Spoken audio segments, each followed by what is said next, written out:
श्रीमद वल्लभाचार्य जी महाराज गृह त्याग का भाव रख रहे थे, लेकिन पत्नी से आज्ञा ले रहे थे कि आप कहो तो मैं जाऊं। पत्नी ने नहीं कहा, आज्ञा नहीं दी। और जब तक पत्नी नहीं कहे कैसे जाऊं मैं? पत्नी कहेगी तो ही जाएंगे। और गृहस्थी का ये नियम है कि अगर उसको गृहस्थाश्रम के बाद संन्यास लेना है तो पत्नी की आज्ञा लेनी होगी, और विवाह से पहले संन्यास चाहिए तो माता पिता की आज्ञा लेनी होगी। इतने में ही कुछ दिन बाद घर में आग लगी, और जैसी घर में आग लगी तो आप तो भीतर ही बैठे थे। इतने में पत्नी जोर से चिल्ला के बोली, जल्दी घर से निकल जाओ। जैसे ही ये बात सुनी, बोले बस यही आज्ञा ही तो चाह रहा था मैं आपसे, आपने आज्ञा दे दी, अब जा रहे हैं। अब घर में आग लगना भी उनके पवित्र उद्देश्य के कारण, क्योंकि पत्नी की आज्ञा तभी होगी। निकल गए काशी। तो उद्देश्य यदि आपका पवित्र है तो प्रकृति लग जाएगी आपको उस वस्तु को प्राप्त कराने में, और उद्देश्य अपवित्र है तो कई बार वस्तु मिलने पर भी आपका सर्वनाश कर देगी। जैसे रावण चाहता था कि मैं दिग्विजय करूं, क्या ज्ञान नहीं था, क्या संस्कृत नहीं बोलता था, क्या स्तुतियां नहीं बनाता था। स्वयं महादेव जाते थे लंका उसके पास, और वहीं बैठ करके अपना अभिषेक कराते थे। नवीन नवीन रचनाएं बना करके महादेव के चरणों में अर्पित करता था, लेकिन सब कुछ होते हुए भी उद्देश्य उसका पवित्र नहीं था। मिली तो सब वस्तु जो जो वो चाहता था, लेकिन उसका परिणाम आज तक भोग रहा है रावण। आज तक जलाया जाता उसके स्वरूप को। तो मां ने आज्ञा तो दे दी, लेकिन शंकराचार्य जी से कहा, सुनो तुम भले ही सन्यास ग्रहण कर लो, लेकिन मेरी एक इच्छा पूरी करनी होगी। क्या?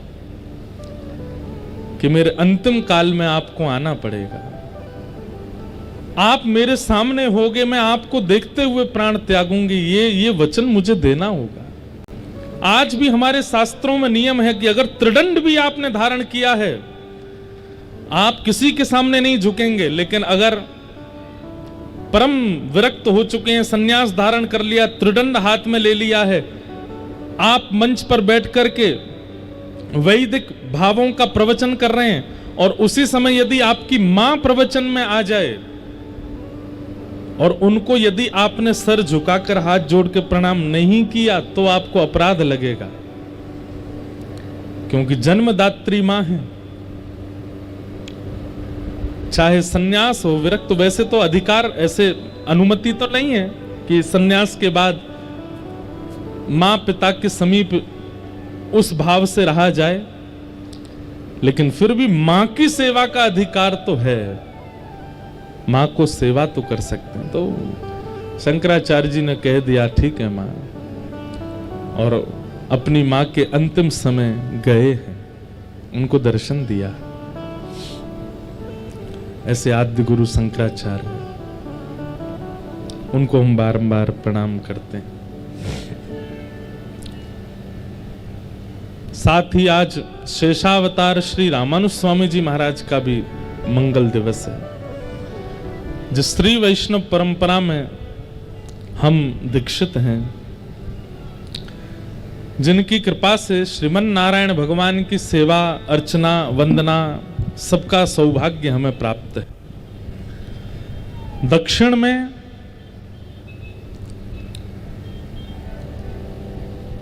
चार संबंध हैं भगवान नारायण के रामानुजाचार्य जी से: पिता, पुत्र, गुरु और शिष्य।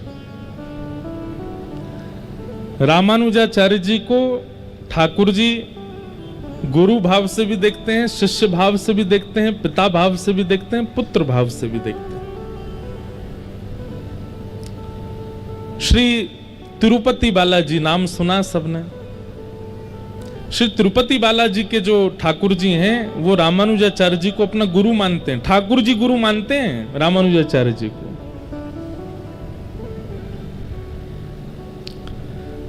श्री वरदराज भगवान वो रामानुजाचार्य जी को अपना शिष्य मानते हैं।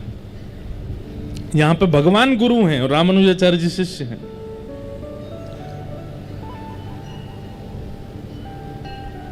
श्री रंगनाथ भगवान वे रामानुजाचार्य जी को अपना पुत्र मानते हैं, स्वयं पिता हैं भगवान और रामानुजाचार्य जी वहां पुत्र हैं। और